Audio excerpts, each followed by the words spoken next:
He technically could have played in this Pro Tour and maybe one or two others.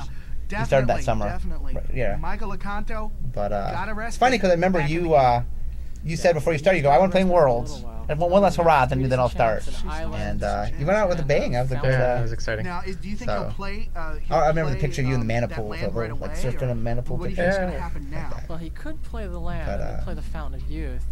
But it seems I was wondering what would happen if you draw the force. Let the game just for Worlds. Right now, Bertrand certainly doesn't want to play any more land. Still so he joining. can really do land something. tax, right. Yeah, because Lecanto has a land tax out, and he doesn't want to allow him to land tax.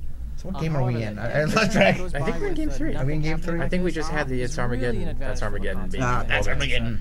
Yeah, the first two games are pretty quick on the video just because we wanted to play the full game out like in its entirety. And the third game, I think, actually, ironically, was the quickest game. He's really not paying any attention whatsoever to. And it's kind of neat. There's a lot of back and forth that definitely like. Card count in the library. There's definitely moments where like one player's ahead and then it shifts and another player's ahead. And like I said, if you didn't know the outcome of this video, and for those who don't, I won't tell you. You don't quite know who's going to win this. Definitely, there's some back and forth. Michael Lecanto plays that. It's also fun seeing some of these old cards.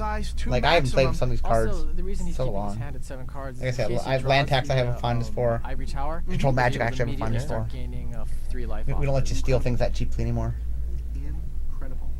Yeah, again, he's choosing not to.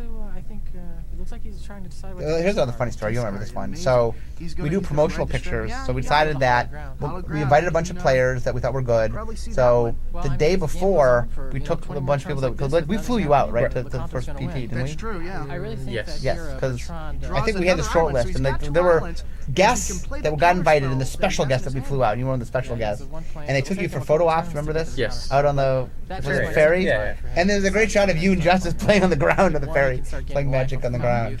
That was back in the days when all pictures of Magic players had to have them holding up cards. The camera as well. Yeah. You look back then, it's like every single picture of anyone playing Magic, they're holding up cards. Back in vogue though. The last.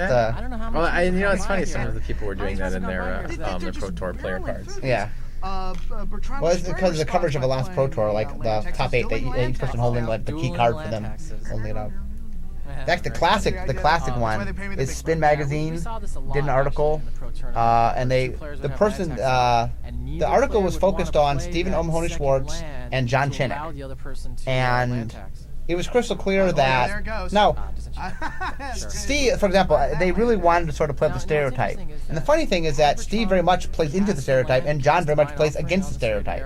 And they had not a single picture of John. Like Steve's the poster boy. They had like Zvi. It really was unfair. With like the reporter wanted to sort of show the stereotypical image, and whenever she had things that contradicted it, she just ignored it and didn't show it.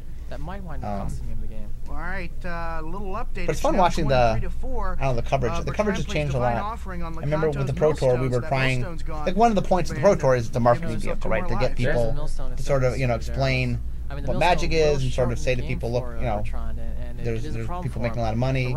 And early on, people didn't quite know what to make of us. And I think as we've gone along, we've gotten better at sort of explaining what we are. But there's some funny articles from the early days. But one of my favorites was the first PTLA, maybe the second PTLA. We had the independent paper of what's the paper LA called? All right, the Stranger? Or the Arrows was is that LA? It's one of them. Yeah. I think it was the Stranger. LA Weekly. Or LA Weekly. One of the two. Did this expose on Magic and just sort of, talked. It's very like it wasn't even about us playing cards. It was about sort of the subculture and the interview. It was like all about the all the stuff behind the scenes rather than the actual playing of the game. It really but it was very fun. Sliding into Lacan's hand here. He has a Wrath of God. He has a counterspell. It's interesting how when these games really slow down like this. It took a while. I think it's how long was the finals again? You said 4 hours total. They only played 3 games. They played 3 games. It was over 4 hours. I think. I think the first 2 games were 4 hours. Because Bill, like I said, went out to dinner, went out to a leisurely dinner, and came back and is judging Game 3. So let's talk about this a little bit. So, what happened was originally we were planning 3 out of 5, and we get done with Game 2 and we're looking at our clock and we're we had to be out of the hall like at midnight or something. And we're looking and we said, okay, if the next 3 games took as long as the first 2 games, we're not going to be out. Literally, we're not going to be out in time. And so we got everybody to agree that we would just play for we just have one more game. Yeah. You asked the players, right? And they agreed? No, players agreed.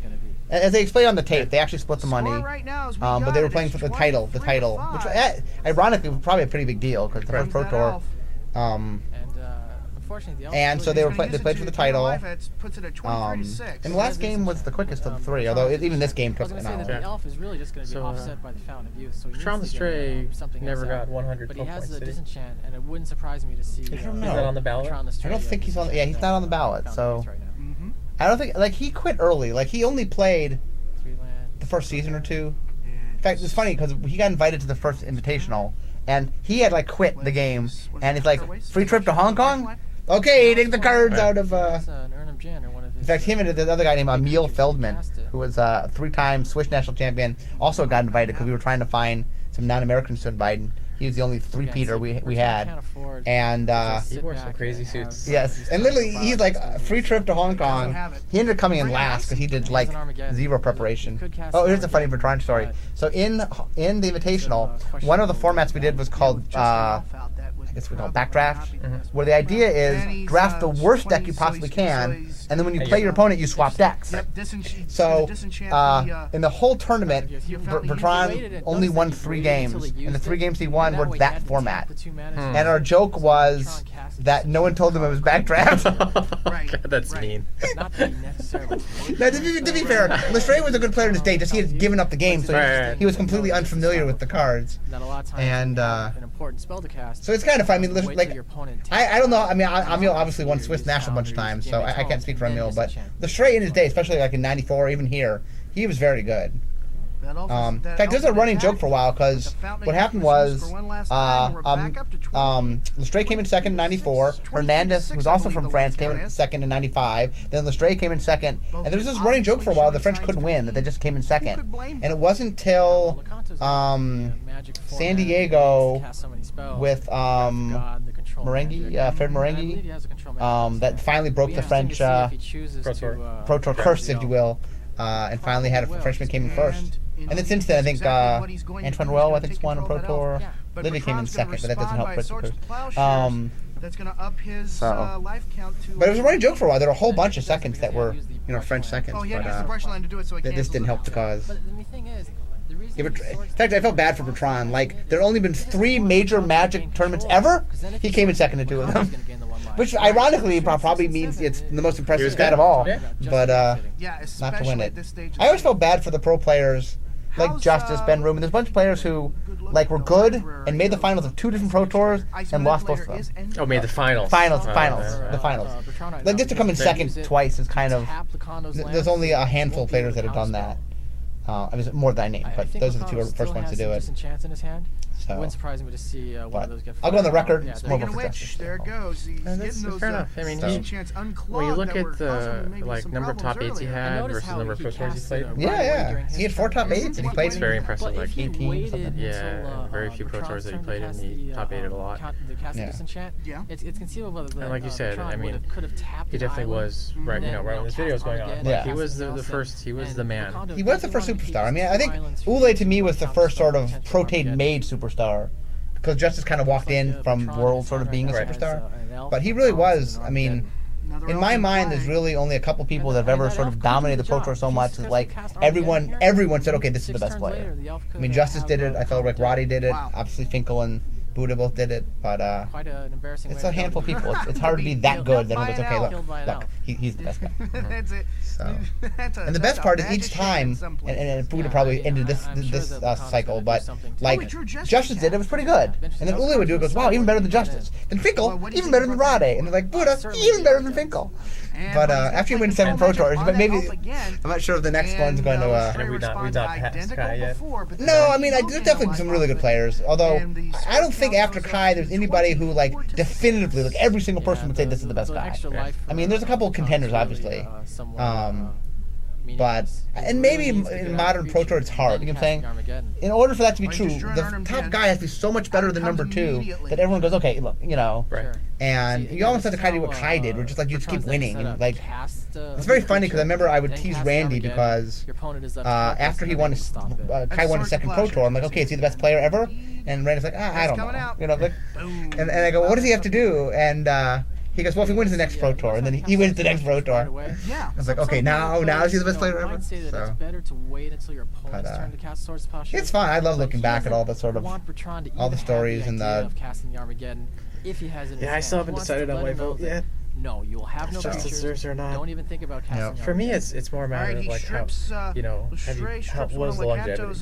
Yeah. I mean, he was great for the year that he was great for. Which one? The Justice.